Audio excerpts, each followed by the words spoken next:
Volunteer వ్యవస్థ అన్నది ఆంధ్రప్రదేశ్ రాజకీయాల్లో ఒక ముఖ్యమైన అంశంగా తయారైంది.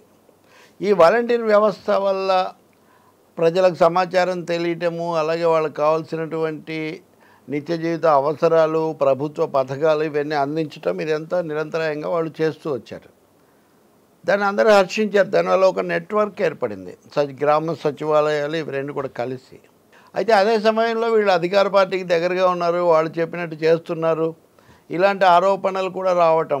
ఎన్నికల సమయంలో వాలంటీర్ వ్యవస్థ ఏమవుతుంది అంటే, ఈ వాలంటీర్లను అందరినీ కూడా ఒక్కుమడిగా సామూహికంగా వాళ్ళని పక్కన పెట్టేస్తారు అని భావించారు. కానీ ఎన్నికలు ప్రకటించిన తర్వాత వాలంటీర్లను ఎన్నికల విధులకు, ఎన్నికల బాధ్యతలకు దూరంగా ఉంచాలి, అప్పగించకూడదు అని తప్ప మిగతా విషయాల్లో ఏం చేయలేదు. ఎక్కడెక్కడైతే ఎవరి మీదన్నా ఆరోపణలు వస్తే వాళ్ళ మీద మటుకు ఎన్నికల సంఘం లేదా రాష్ట్ర ఎన్నికల అధికారిగా ఉన్నటువంటి ముఖేష్ మీనా, ఆయన కింద ఉన్న అధికారులు వాళ్ళు ఉత్తర్వులు ఇచ్చి వాళ్ళని పక్కన పెడుతున్నారు తప్ప మొత్తంగా రాష్ట్రంలో వాలంటీర్లందరినీ పక్కన పెడతారు అన్న పరిస్థితి అయితే ఇప్పుడు కనిపించట్లేదు. ముందు ముందు ఏం జరుగుతుందో తెలీదు. నిజంగా బయట రకరకాల అంచనాలు, లెక్కలు నడిచాయి. వైసీపీ వ్యూహం ఎలా ఉంటుందని కూడా చాలా ఆలోచించారు.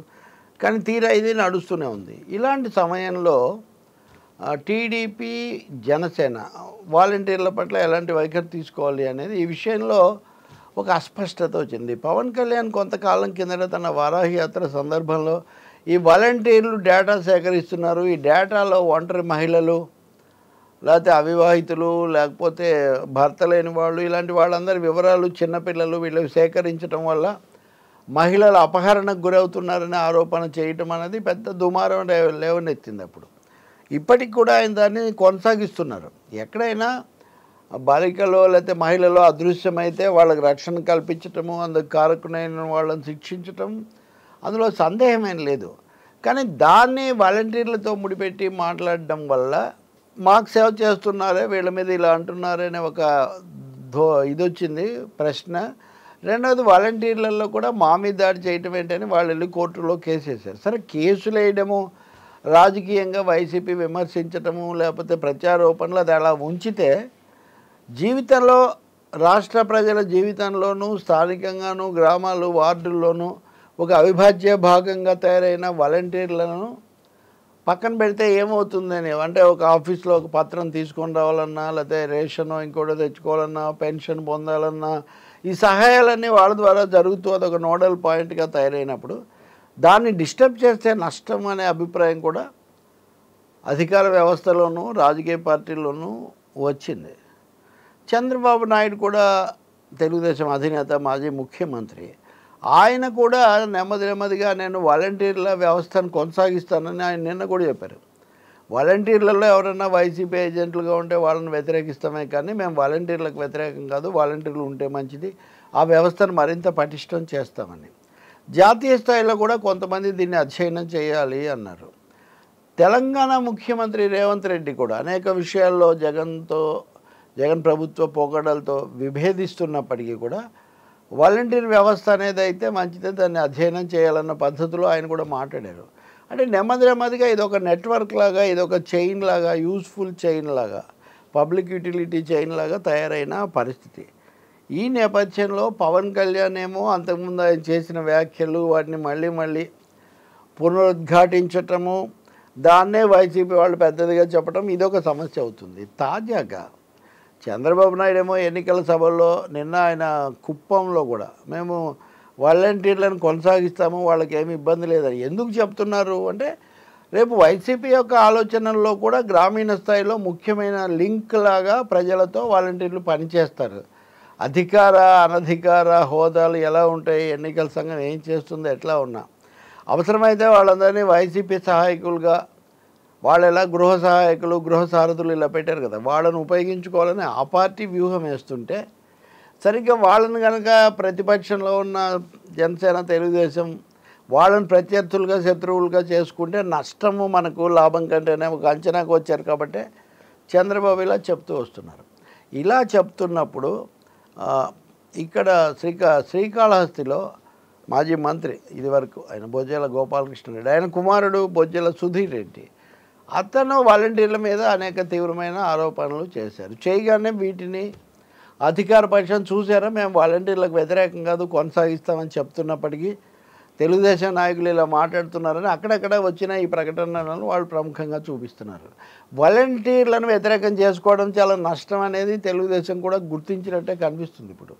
సో ఇప్పుడు ఏమైంది, ఈరోజు మళ్ళీ శ్రీకాళహస్తి నుంచి వచ్చిన ఈ పరిస్థితికి పరిణామానికి వచ్చే రియాక్షన్స్ను సైలెంట్ చేయడము, న్యూట్రల్ చేయడము, వాళ్ళకేమీ వ్యతిరేకం కాదని చెప్పడం తెలుగుదేశం పార్టీకి పెద్ద అవసరంగా మారిపోయింది. సో అచ్చెన్నాయుడు ఆ పార్టీ రాష్ట్ర అధ్యక్షుడు కింజరాపు అచ్చెన్నాయుడు ప్రత్యేకించి ఒక ప్రకటన చేస్తున్నారు. ఇప్పుడు ఆయన ఏదో స్థానిక పరిస్థితులను బట్టి వ్యక్తిగతంగా అలా మాట్లాడారు, కానీ నిజానికి మేమేం వాలంటీర్లకు వ్యతిరేకం కాదు, ఆ వ్యవస్థను మేము కొనసాగిస్తామని కూడా మేము చెప్పాము అని. అంటే ఒక వైరుధ్యం, ఒక ద్వంద్వత్వం ఈ విషయంలో వచ్చింది. మొదట్లో తీవ్రంగా ధ్వజమెత్తడం వాళ్ళ మీద, పవన్ కళ్యాణ్ దాన్ని మరింత నాటకీయంగా చేయటం, ఈ చేసిన తర్వాత ఎన్నికల సంఘం వాళ్ళు ఆశించిన స్థాయిలో దాని మీద స్పందించకపోవటం. అంటే ఏ వ్యవస్థ అయినా, ఏ ఉద్యోగైనా, ఏ సంఘము పార్టీ ఏదైనా ప్రజలకు ఉపయోగపడిన మేరకు వాళ్ళు దాన్ని స్వాగతిస్తారు, హర్షిస్తారు. గతంలో మాకు ఏదైనా ఒక కార్యాలయంలో పత్రం కావాలంటే చాలా కష్టపడాల్సి వచ్చేది. ఇప్పుడు వాలంటీర్లు కొద్దిగా నామకార్థపు రుసుముతో అవి తెచ్చిపెట్టేస్తున్నారని వాళ్ళు అంటున్నారు. నెట్వర్క్ వైసీపీకి ఉపయోగపడదా? ఉపయోగపడుతుంది. దాన్ని ఇక్కడేమీ ఎవరు చేయగలిగింది లేదు. రెండవది, చట్టబద్ధంగా అధికార విధుల్లో ఉండకుండా చూసుకోవచ్చు. ఇప్పుడు బొజ్జల సుధీర్ రెడ్డి అంటమే కాదు, లోక్సత్తా జయప్రకాష్ నారాయణ చాలా విషయాల్లో ఆయన ఎన్డీఏను బలపరుస్తానని బహిరంగంగా ప్రకటించాక ఆయన ఎక్కడో అడిగారు, వాలంటీర్ వ్యవస్థ గురించి మీరు ఏమంటారు అంటే, అసలు అది వ్యవస్థే కాదన్నాడు ఆయన. అంటే రాష్ట్రంలో ఇన్ని చోట్ల విస్తరించి ఒక పద్ధతిలో పనిచేసి వాళ్ళు ఉద్యోగులు కాదు, వాళ్ళు అవుట్సోర్సింగ్ లాగా లేదా సహాయ భృతితో ఏదో పనిచేస్తున్నారు, అది కూడా చాలా తక్కువ. అది నిజమే, కానీ ఒక నెట్వర్క్ లాగా ఏర్పడి సొంత ఊళ్ళోనో పక్క ఊళ్ళోనో చేస్తున్నారు కదా. కాబట్టి అది వ్యవస్థ కాదని చెప్పడం కూడా, అది రాజ్యాంగ వ్యవస్థ కాదు, అది అధికారికంగా ప్రభుత్వ ఉద్యోగ వ్యవస్థ కాదు, అంతవరకు నిజం. ఎన్నికల ప్రక్రియలో ఉద్యోగులు కాని వాళ్ళు ఉండకూడదు అన్నది కూడా నిజం. అందుకనే ఎన్నికల విధులకు వాళ్ళని దూరంగా ఉంచుతున్నారు. రేపు ఇంకా మరింత దూరంగా కూడా ఉంచుతారు. వాళ్ళ మీద ఎలాంటి సమస్యలు వచ్చినా వాటిని తప్పకుండా తీసుకోవచ్చు. ఇక ఎన్నికల సంఘం ఫైనల్గా ఒక అభిప్రాయానికి వచ్చి వాళ్ళని ఇంకా అస్సలు ఉండనీయకూడదు పనుల్లో అని అనుకుంటే అప్పుడు ఏమవుతుందో తెలియదు. కానీ ఆ లోపల ఈ కొన్ని పార్టీల నుంచి వస్తున్న ఈ భిన్నమైన స్వరాలు, పవన్ కళ్యాణ్ ఉదాహరణగా ఆయన ఎక్కువసార్లు ఆవేశంగా వాళ్ళ గురించి ప్రస్తావిస్తుంటారు. వాలంటీర్ల గురించి ఒకటి తెలుసుకోవాలండి, పైనున్న వైఎస్ఆర్ పార్టీ ప్రభుత్వము, ముఖ్యమంత్రి జగను, లేకపోతే ఇంకొకరిని అంతవరకే మనం చూస్తూ వాళ్ళు అక్కడ స్థానికంగా ఉన్న పిల్లలు, చదువుకున్న వాళ్ళు, ఉద్యోగార్థులు ఎంతో కొంత ఉపాధి పొంది వాళ్ళు పనిచేస్తున్నారు అనేది మనం గుర్తించకుండా వాళ్ళేదో కేవలం పాలక పార్టీ ఏజెంట్లు అన్నట్టుగా చూస్తే మటుకు మనం సత్యాన్ని చేరుకోలేం. వాళ్ళ పనిలో లోపాలు, నిబంధనల ఉల్లంఘనలు, రాజకీయంగా వాళ్ళ పక్షపాతాలు ఏమైనా ఉంటే వాటిని తప్పకుండా ఎక్స్పోజ్ చేయొచ్చు, వాటిని మనం అపోజ్ కూడా చెయ్యాలి కూడా. కానీ వాళ్ళే పాపాల భైరవులు, వాళ్ళే అన్నిటికీ కారణం అన్న పద్ధతిలో ఎవరైనా ఆలోచిస్తే మటుకు దానికి స్థానికంగా ప్రజల మద్దతు వస్తుందా అన్నది సందేహమే. నేను కొద్ది రోజుల కిందట చెప్పాను, వైసీపీ వీళ్ళందరినీ ఎన్నికల సంఘం పక్కన పెట్టేస్తే అప్పుడు వాళ్ళను తమ క్యాడర్గా రిక్రూట్ చేసుకొని ఎన్నికల్లో ఉపయోగించుకుందామని వాళ్ళు అనుకుంటున్నారు అనే ఒక అంచనా చాలామందికి ఉంది. అది జరుగుతుందో లేదో తెలియదు. అది ఎన్నికల సంఘం నిర్ణయం మీద ఆధారపడి ఉంటుంది, లేదు తాత్కాలికంగా పక్కన పెట్టచ్చు. పైగా ఎన్నికలు ఇక్కడ 2 నెలల పాటు వ్యవధి రావడం అన్నది కూడా ఒక సమస్యాత్మకమైన పరిస్థితికి దారితీసింది. సో ఇలాంటి నేపథ్యంలో నేను అనేది ప్రతిపక్షమైనా ప్రభుత్వమైనా, లేదు వాళ్ళను వ్యక్తిగతంగా వాళ్ళ మీద పెత్తనాలు చేసి వాళ్ళని రాజకీయ ప్రయోజనాల కోసం వాడుకుందా వాళ్ళే అనేవాళ్ళైనా సరే, ఆ యువత లేదా వాలంటీర్లుగా పనిచేసే వాళ్ళు ఎవరో వాళ్ళ భవిష్యత్తును కూడా దృష్టిలో పెట్టుకోవాలి. రెండవది, ఉరిమురిమి ఏదో దీని మీద పడింది అన్నట్టుగా ఈ రాజకీయమైన కోపతాపాలు వాళ్ళ మీద పడడంలో అర్థం లేదు. ఎందుకంటే వాళ్ళు చాలా చిన్న వయసులో చిన్నవాళ్ళు, వాళ్ళ జీవితాలు కూడా చాలా ఇప్పుడిప్పుడే పెంచుకుంటున్న వాళ్ళు. అందుకని ఒకటే రాజ్యాంగబద్ధంగా ఎన్నికల సంఘం నిర్ణయానికి వదిలిపెట్టడం, రెండవది రాజకీయ పార్టీలు ఏవైనా సరే ఒక స్పష్టమైన విధానం వైఖరి తీసుకోవటం, మూడవది ప్రచారంలో లేకపోతే పరస్పర వాగ్వివాదాల్లో ఒక సమిధలాగా అస్త్రాల్లాగా వాళ్ళని వాడాలనే ఆలోచన మటుకు సరైంది కాదు. వాళ్ళ పనిని గమనిస్తూ అవసరమైన సూచనలు, విమర్శలు, సలహాలు తప్పకుండా చేయొచ్చు. ఎన్నికల సంఘం కానీ లేకపోతే జాతీయ స్థాయిలోనో రాష్ట్ర లోనో వాళ్ళు స్పష్టంగా ఒక ఉత్తర్వు ఇచ్చిన తర్వాత ఆ ఉత్తర్వును అందరూ అనుసరించాల్సి వస్తుంది.